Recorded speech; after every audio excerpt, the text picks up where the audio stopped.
Assalamualaikum warahmatullahi wabarakatuh. Selamat pagi seluruh peserta didik hebat. Semoga kita semua selalu senantiasa dalam keadaan sehat walafiat. Sebelum memulai pelajaran, marilah sama-sama kita berdoa sesuai dengan keyakinan masing-masing. Berdoa dimulai. Berdoa selesai. Pada kesempatan kita kali ini, kita sudah mulai masuk KD berikutnya, yaitu prosedur pengadaan pegawai.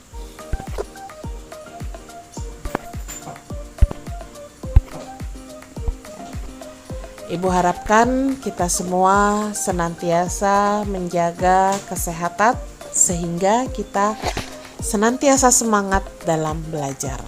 Kalimat motivasi kita pada hari ini yaitu no pain no gain. Peraturan kita seperti biasa, tidak boleh ada yang tidur, tidak boleh ada yang makan selama pembelajaran berlangsung. Kemudian kita tetap taati prokesnya. Dan ketiga, jangan sampai kita abaikan. Tujuan pembelajaran kita yang pertama yakni diharapkan kalian mampu menjelaskan pengertian prosedur pengadaan pegawai. Yang kedua, diharapkan kalian mampu mengemukakan tahapan pengadaan pegawai. Dan yang ketiga, diharapkan kalian mampu mengidentifikasi perencanaan tenaga kerja. Dan yang keempat, diharapkan kalian akan mampu memetakan tentang macam-macam pengadaan pegawai. Dan yang terakhir, diharapkan kalian mampu menerapkan manfaat dari perencanaan tenaga kerja. Itulah tujuan pembelajaran kita pada hari ini. Baiklah, sebelum mempelajari materi pokok bahasan ini, sudahkah kalian mengetahui tentang pengetahuan dasar mengenai pengadaan pegawai? Jika belum, marilah kita simak slide berikut ini. Kita awali dengan definisi atau ruang lingkup dari pengadaan pegawai itu sendiri. Apa itu pengadaan pegawai? Pengadaan pegawai adalah suatu proses untuk mencari dan juga mendapatkan calon pegawai dengan kualifikasi dan juga kompetensi yang dibutuhkan. Dalam prosedur pengadaan pegawai ini harus dilaksanakan dengan tahapan yang benar agar mendapatkan karyawan atau pegawai sesuai dengan kompetensi yang dibutuhkan. Nah, dari berbagai sumber atau dari berbagai pakar ahli bahwasanya pengadaan pegawai itu merupakan suatu langkah penarikan, seleksi dan juga penempatan karyawan untuk menjalankan tugas sesuai dengan deskripsi pekerjaannya. Apabila karyawan yang didapatkan memiliki kompetensi yang bagus atau baik, maka akan memperlancar tujuan organisasi. Nah, adapun tahapan pengadaan pegawai itu ada 3 kegiatan. Yang pertama yakni analisis jabatan. Yang kedua yakni rekrutmen. Yang ketiga adalah seleksi. Itulah 3 tahapan pengadaan pegawai. Tahapan pengadaan yang pertama yakni analisis jabatan atau istilahnya kita sebut sebagai job analysis. Apa itu analisis jabatan? Ya, analisis jabatan ya dapat diartikan sebagai suatu analisis terhadap pekerjaan-pekerjaan apa saja yang harus dilakukan oleh seorang pegawai. Ya.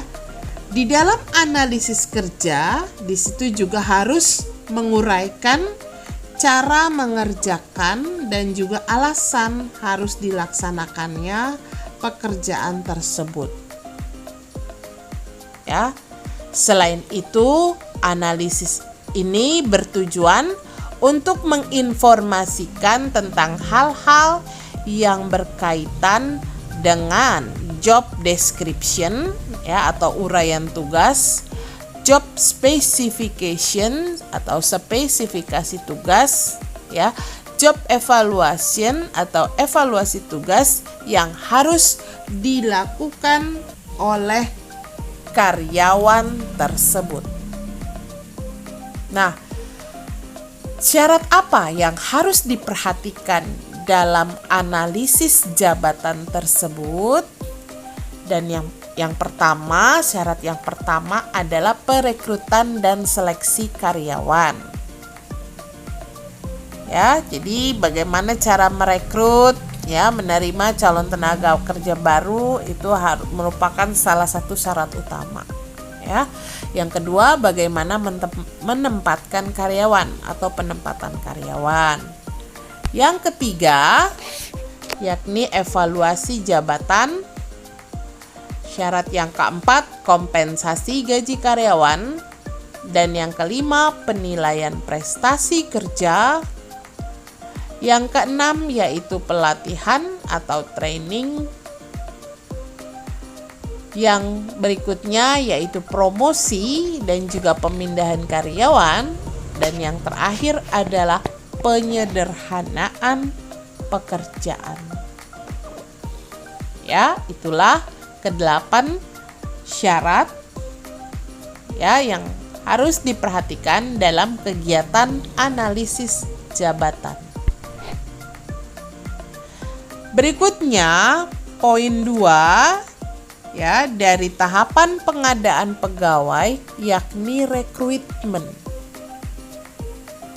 Sebenarnya apa yang dimaksud dengan rekrutmen? Ya, rekrutmen itu adalah sebuah proses usaha untuk mencari dan juga mempengaruhi tenaga kerja ya agar mau melamar untuk lowongan pekerjaan yang terdapat dalam suatu instansi, baik instansi pemerintah maupun instansi swasta. Ya, jadi di dalam proses rekrutmen ini si pencari kerja atau job seekers ya melakukan kegiatan mengajukan permohonan lamaran kerja atas sebuah posisi, jabatan, atau jenis pekerjaan yang akan dia lamar. Ya, itu adalah proses rekrutmen. Nah, sedangkan tahapan pengadaan pegawai yang ketiga yakni seleksi. Apa itu seleksi? Seleksi adalah sebuah kegiatan pemilihan untuk mendapatkan orang-orang terbaik yang tepat pada tempatnya. Jadi setelah proses rekrutmen selesai dilakukan, langkah berikutnya adalah seleksi. Ya, pihak HRD itu biasanya ya akan melakukan pemilihan ya orang-orang atau SDM, sumber daya manusia yang tepat, sumber daya manusia yang terbaik yang akan ditempatkan pada tempat yang benar. Nah, ini mengacu kepada konsep the right man on the right place. orang yang benar ditempatkan pada tempat yang benar. Ya, misalnya dia adalah seorang sarjana administrasi, sudah pasti dia ditempatkan di bagian administrasi. Ya, dia mempunyai kualifikasi kerja sebagai seorang staf administrasi, ditempatkan di bagian atau di divisi administrasi, bukan di divisi pemasaran. Nah, itu maksud dari konsep the right man on the right place. Nah, sedangkan seleksi merupakan tahapan yang sangat penting dan harus dilakukan oleh perusahaan agar mendapatkan karyawan yang berkualitas, sehingga pengembangan, pembinaan, dan pengaturan pegawai dapat menjadi lebih baik. Ya, itulah 3 langkah dalam tahapan pengadaan pegawai, mulai dari analisis jabatan, rekrutmen, sampai kepada seleksi. Nah, berlanjut ke slide berikutnya, yakni 2 macam pengadaan pegawai. Yang pertama yakni pengadaan internal, dan yang kedua adalah pengadaan eksternal. Ya. Nah, pengadaan tenaga kerja internal ini adalah pengadaan yang dapat dilakukan dengan cara mutasi atau transfer. Ya, jadi bentuk pengadaan pegawai ini dilakukan dengan cara mutasi. Baik yang sifatnya vertikal dalam bentuk promosi atau demosi maupun horizontal atau rotasi. Ya, apa itu promosi? Promosi itu adalah kenaikan jabatan. Apa itu demosi? Demosi adalah penurunan jabatan. Ya. Nah, kalau rotasi, perpindahan pegawai dari tempat satu ke tempat lainnya dengan jenjang dan struktur jabatan yang sama. Nah, masing-masing pengadaan tersebut memiliki kelebihan dan juga kekurangan. Ya. Nah, kelebihan sistem pengadaan internal adalah 1. Karyawan biasanya telah berpengalaman. Yang kedua, orientasi dan induksi tidak diperlukan lagi. Yang ketiga, perilaku karyawan telah diketahui. Itu adalah kelebihan. Sedangkan kelemahannya adalah 1, kewibawaan pejabat biasanya relatif kurang. Yang kedua, promosinya sering didasarkan atas KKN, nepotisme, kekeluargaan, dan sebagainya. Kemudian pelaksanaan sistem kerja biasanya hanya begitu-begitu saja, stuck, Oke. Dan yang kedua, pengadaan eksternal. Apa itu pengadaan eksternal? Yaitu pengadaan tenaga kerja untuk mengisi lowongan jabatan yang kosong dengan menarik orang-orang dari luar organisasi. Nah, adapun organisasi yang dimaksud adalah bersumber dari lembaga pendidikan, dinas tenaga kerja, dan juga pasar tenaga kerja.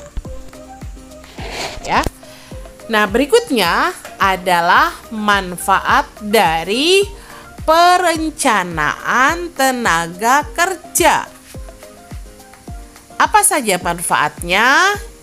Nah, yang pertama, manfaatnya adalah produktivitas tenaga kerja dapat lebih ditingkatkan guna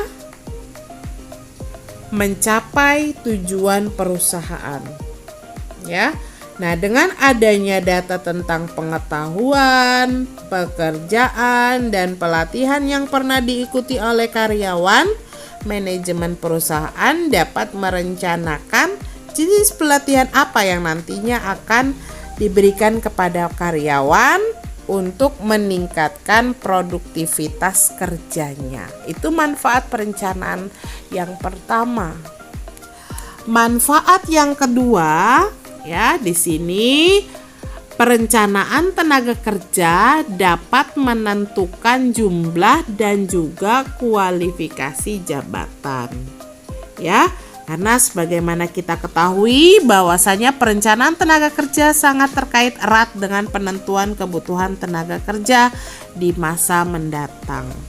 Ya, oleh karena itu baik dalam kualitas maupun kuantitasnya ya dan juga kualifikasinya harus sesuai gitu ya.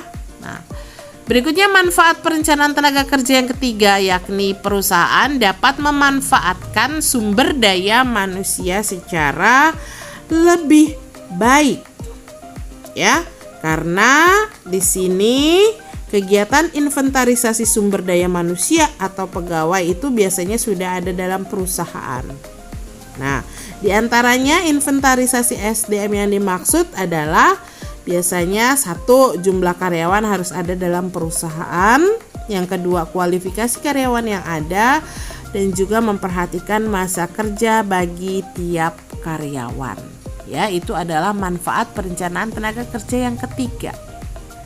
Sedangkan manfaat perencanaan tenaga kerja yang keempat adalah mampu meningkatkan efektivitas kerja pegawai berdasarkan standar operation prosedur atau SOP pada perusahaan.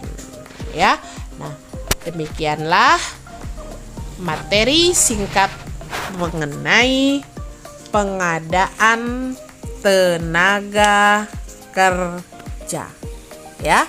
Untuk video berikutnya kita akan bahas lebih lanjut tentang ruang lingkup rekrutmen pegawai.